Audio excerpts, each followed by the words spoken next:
Back to Piers Morgan Uncensored. Controversial influencer Andrew Tate's uncensored return last night. It's been viewed over 1 million times so far on YouTube alone. His fans call him a misunderstood maestro of masculinity. His critics say he's a malignant, malicious misogynist. I think he's probably somewhere between the two, but last night, once again, he divided opinion. I do mean what I say. If I were to see a girl on a private plane on Instagram, for example, I would assume that a man put her on that private plane. I would not assume she bought it herself. What if it was... Perhaps that makes me misogynistic. What about the Afghan women? It's nothing to do with me on any level. You don't have a view? I have a view. My view is that people naturally gravitate towards law and order, and if you didn't have the Taliban, you'd have different warlords operating in lawlessness, and there would be no way to prevent your store or your market stall getting completely robbed by someone with an AK-47, and people are going to gravitate towards a form of law and order. America left. They left a power vacuum, and the power vacuum is now full. What about their treatment of women? I mean, only tonight they have banned any women from going to university. Fantastic. Let's get the feminists to go and teach them a lesson. The feminists are so tough, and they stand up and say they can do anything a man can do. Let's arm them up and send them to Afghanistan. I'm sure they'll fix it. Why can't you just say, on that, you know what, it's completely wrong? Because it's not my point. I don't understand. But it makes me think, it'll make your critics think that you don't think it's wrong. They could ban all men. They could ban all short people. But they're not. They're only banning women. Correct. They could ban all short people. They could ban all people with long hair. And none of it's anything to do with me. So they can do whatever they want. I'm not going to go to war with the Taliban. Do you think you're a misogynist? Absolutely not. I'm not a misogynist on any level. This is one of those buzzwords they just throw at people randomly. Homophobic, racist, misogynist. They just throw it out at people. Well, joining me now is Talk TV contributor Esther Krakow and a trembling broadcaster and journalist Jenny Kleeman. I haven't watched the full interview yet, but just looking at these two ladies, I can already tell who is going to be the biggest headache. I mean, just look at her. She looks like a Karen. No, I asked a question, did you spit your gum out onto the grass? My dog is going to walk over there and eat that gum. Why don't you walk you your dog want on to kill your my side dog? of the street? Sorry? What's the I'm problem? sorry? Okay, I am done with you! Where did she go? I don't Where, understand. Like, she did get hit. Did she not get crazy. hit? Like, where? Or should I say Karanos, the final boss of Karens. The ride is not even over yet and the bitch already wants to speak with the manager. She probably slept with so many dudes that she is starting to look like one. He needs some milk. Recoiling in horror. Let's start with you, Jenny. He's not your idea of a role model. Well, no, he's not. I see him as a symptom of a problem rather than a solution to it. I can understand why. What's the problem that he's the symptom The for? problem is that I think a lot of young men feel that nobody is speaking up for them. In a culture where we are encouraged to have identity politics, the only identity that isn't a good identity is a young man or a young white male. He talks in a very straight way and he gives straight answers to some questions, which I think he gives very wrong answers to. But I find him repellent. I think he talks about... He basically creates straw men that he destroys. So he will depict feminism as a particular kind of thing, a kind of man-hating thing, which it isn't. Well, it is to some feminists. For a small number of feminists. There are some radical feminists who genuinely hate men. There definitely are. But most people know that feminism is about just thinking that everyone should have equal opportunities regardless of... Yeah, and one thing we know from Afghanistan, and these heartbreaking scenes today in Afghanistan of weeping female students who couldn't go to university, and men actually in Afghanistan then going out in protest for them. I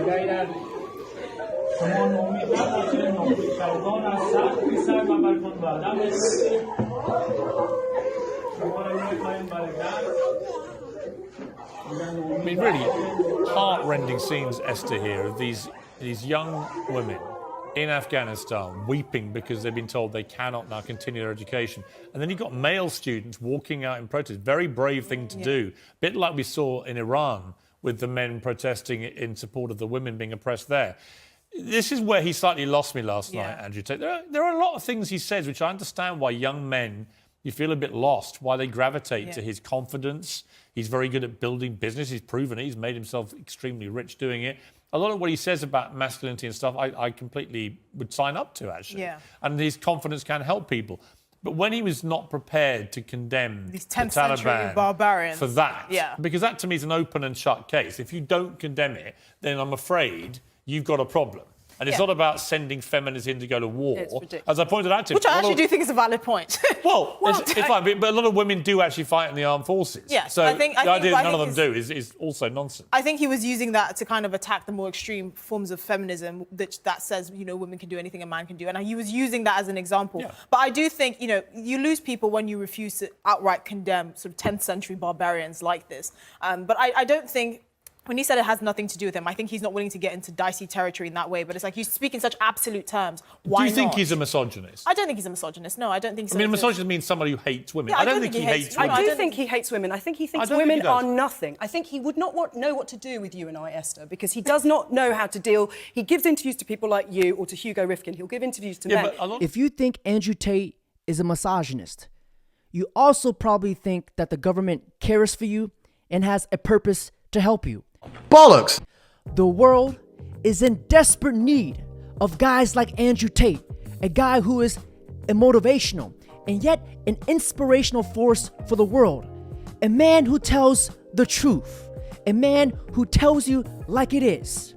But unfortunately, when you tell the truth nowadays, it's considered misogynistic.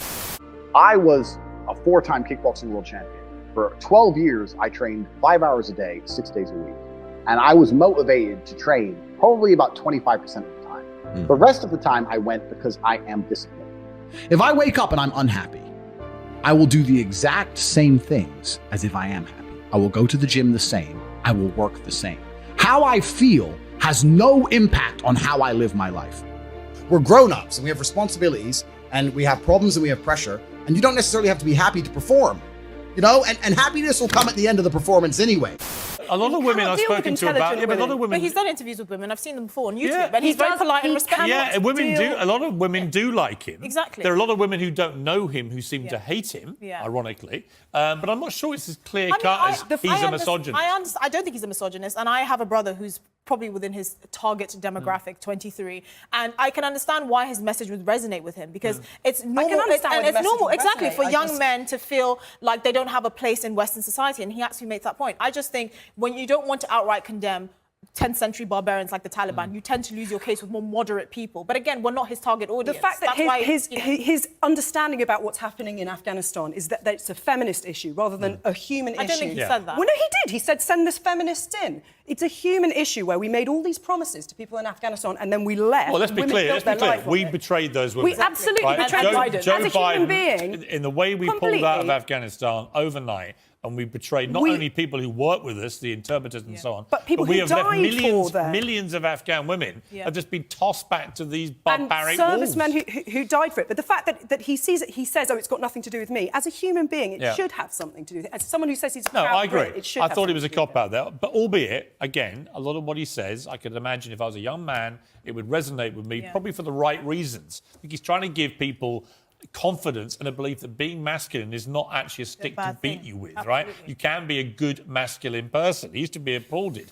Seeing Piers Morgan, not Penis Morgan, seeing him defending Andrew Tate, it seems like they have formed yet the weirdest and the most unlikely relationship. That's like seeing a rhinoceros kissing a giraffe. Now, Andrew Tate was not even on the panel, and yet he still won and destroyed that feminist. Now, I want to show you guys this video on how feminism will not work in the world today. Now, before I show you guys the video, let me just say this. My dick is like a feminist because the way it sticks up for women. In today's society, given evolution, given the fact that as women we can go and get... Men. Yeah, but I'm not saying that. Isn't there a glitch between what is actually happening and the nature of what we have in our bodies? I think that's probably the conflict that we're having right now. Glitch in what way? in the sense that women don't feel like they need men in the most physical sense, perhaps that's like right. natural. It's actually a very interesting thing. I'll make a point here, which is going to get me canceled again, but I don't give a fuck. but this is the point. Feminism in and of itself can't be defended. The point of an idea is that it can be defended by the people who believe in it. This has been the whole point of war since the dawn of time. It doesn't matter if it was the Christians against the Hindus, it doesn't matter if it was the Germans against the French. There were people who had ideas and ideologies, and they were prepared to fight each other to defend their ideology. Feminism is an ideology which cannot be defended by feminists. The only people who can defend feminism are the men who subscribe to the garbage. If all the feminists were to get in a line and say, we want feminism, and the conservative men were to get in a line, you would learn very quickly it's bullshit. I had a friend in Afghanistan when Taliban kicked America out, and he told me the Americans were telling the girls they could go to school. So they built all these girls' schools, and they put the Afghanistani Defense Forces there, and they funded the Afghanistani Defense Forces to protect these schools. You had American satellites, you had night vision goggles. Taliban were afraid to attack. America leaves. Now you have Afghani Defense Forces. They're basically blind. They don't have satellites anymore. Don't have night vision, whatever. So now it's a real war. The men are standing next to this girls' school. The Taliban are coming. You're some dude. You're standing there, and you're looking at this girls' school going, I don't really give a fuck if girls go to school. Bounce. And you didn't fight. So that's why they all gave up and Taliban took over so quickly. And when I said this, the girls like, yeah, they should have fought for us, feminism. Why don't the women fight? Can I ask? Oh, wait, the women can't defend their own fucking idea. You need men to defend feminism. So that's why the whole thing is stupid. Because the second men don't defend it, it just fails as a fucking ideology. It's garbage. With that being said, that concludes today's video. Don't forget to like, comment, subscribe. And if you guys really enjoy the content and want to support, don't forget to hit the thank you button. Now, before I end this video, let me show you guys this bonus clip. Called shake weights. Parodies? Never. We're demonstrating. Is it better to go slow or better to go fast? Just a question. I think you kind of vary it. You got a small white one. Weird. Does that make a difference? No, actually, you know what? I don't actually think it's the size of it. It's actually the technique and how you bring Okay, thank you, Allie. Yeah, but thank you so much for asking that. I'm sure a lot of men at home were wondering that as well. Not Chris, because he told me he had the big black one.